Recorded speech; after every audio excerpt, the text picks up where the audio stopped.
Hello guys, magandang araw po sa ating lahat. Lunes na Lunes, Mi 5. Ayan po.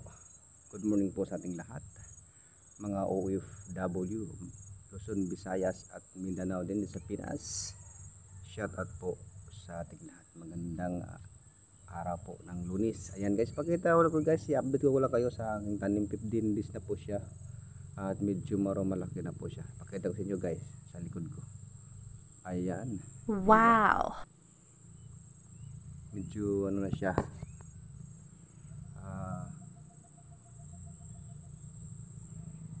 Yan guys, mainit lang dito. Medyo malaki na siya guys. Malapit natin maka-harvest mga 25 days. Harvest na natin yan. Yan guys, shout out po sa inyong lahat yan. Yan po ang ating content. Update lang po kayo sa aking munting farm. Ayan, kumuha kami ng permit kaso yun nga, para pag lako dun sa palengke marami pang proseso guys. Nagbayad na kami pero yung ID photo di pa nakuha kasi pupuntahan pa daw sa DE yung agriculturist manager dito kung may tanim ba talaga kaming totoo. Yun ang hirap sa atin mga Pinoy. Oh my God.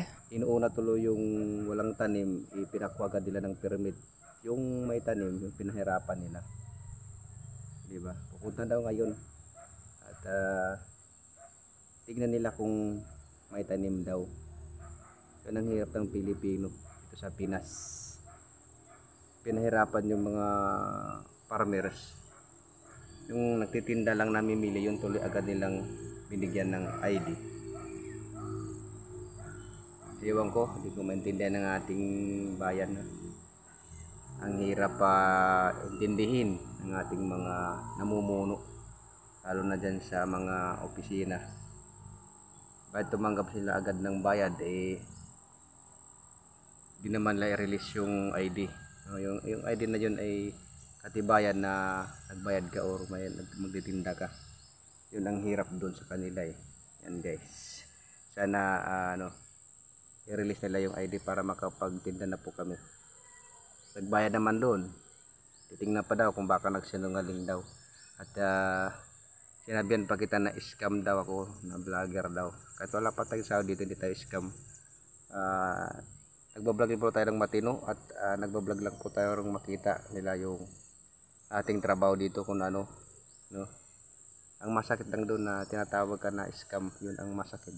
Ayan guys, hayaan natin sila, yun ang kanilang damdamin Intro tayo guys.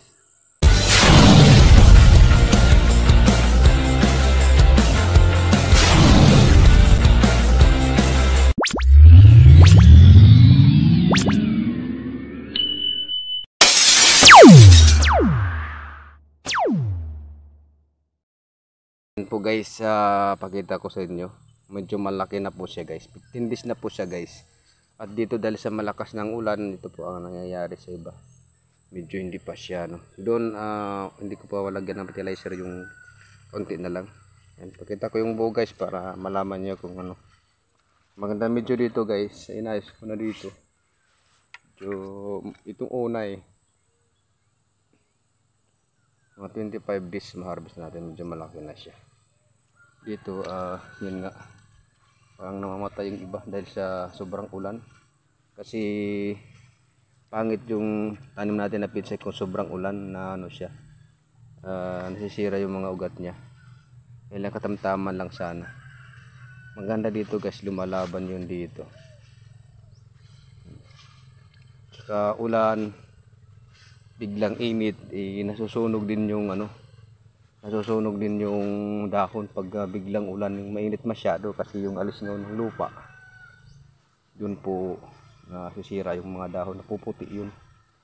Ito nangyari nga sa kalahati niya, ganyan, namumuti po siya kaya sobrang ulan tas biglang init.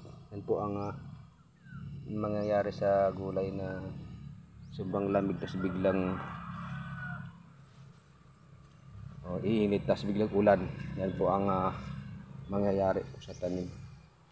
Pero okay lang, hindi naman siya masyado lahat na epektuhan.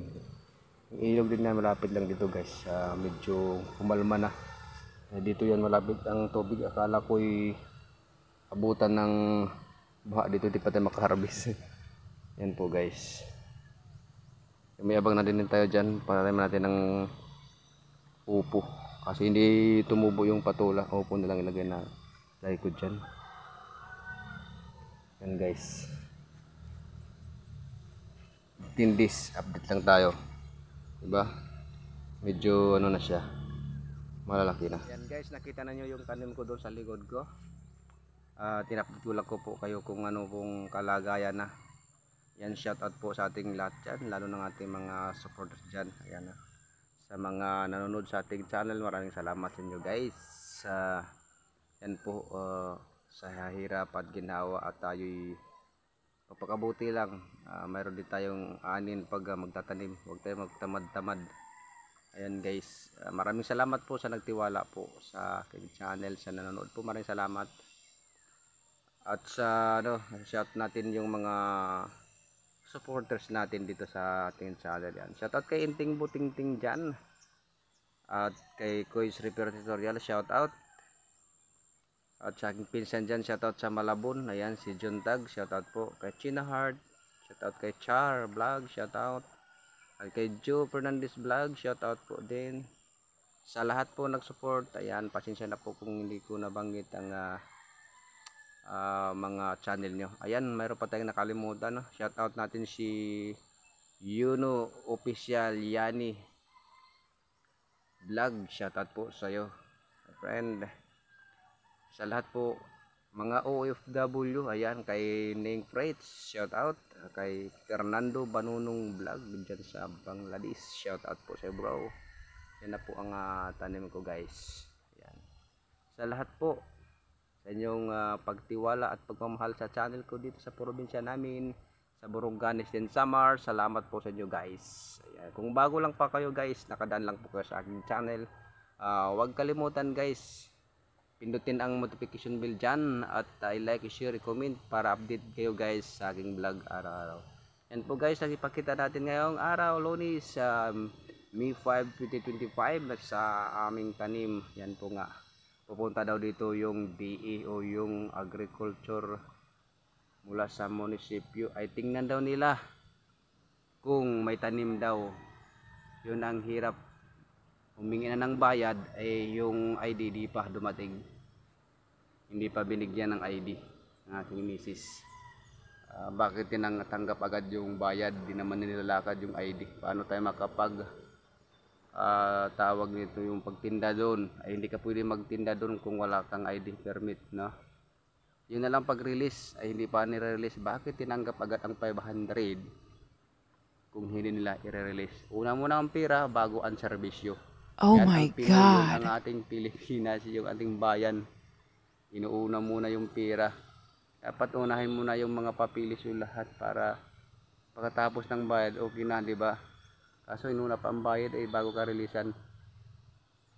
Ano ba yung gobyerno dito sa Borongan, Samar? Inuuna pa yung pera bago yung ano. Dapat sabay na yun. Pag bayad, sabay na yung pa-ID. Inibibigay na nila. Tapos sasabihan pa tayo na scam daw tayo na pag-vlog.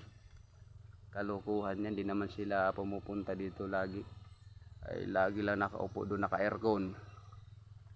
Pagpunta dito para malaman nila may tanim tayo ay hindi naman nagpupunta. Diba? Dapat sikasuin nyo, puntahan nyo kung talaga nagsinungaling. Marami silang tinatanggap na mga kukuha ng permit para magtinda doon. Wala naman yung mga tanim, namimili lang galing sa Davao, punta dito ng mga truck na nagbibinta ng magulay, dyan lang bumibili.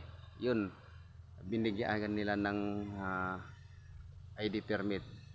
Ay wala naman yung mga tanim. Sabi nila hindi daw pwede magkuha kung walang tanim. Bakit pinapakuha nila yon? Diba? Yun ang hirap sa ating mga Pilipino sa Pilipinas. May pinipili, ay pinapanigan. Kaya walang asenso ang Pilipinas kung lagi ganun ang sitwasyon ng ating gagawin sa kapwa nating Pilipino. Ayan guys, maraming salamat. Sana po hindi po kayo magagalit. Sinabi lang natin ang katotohanan para malaman ang lahat kung anong kalagayan dito sa aming lugar sa Borongan, Eastern Samar. Yan. Huwag tayo magsinungaling, magsabi tayo ng katotohanan para ang ating bayan ay uunlad, no? Yan po guys, maraming salamat guys. Hanggang dito na lang. Bye bye guys.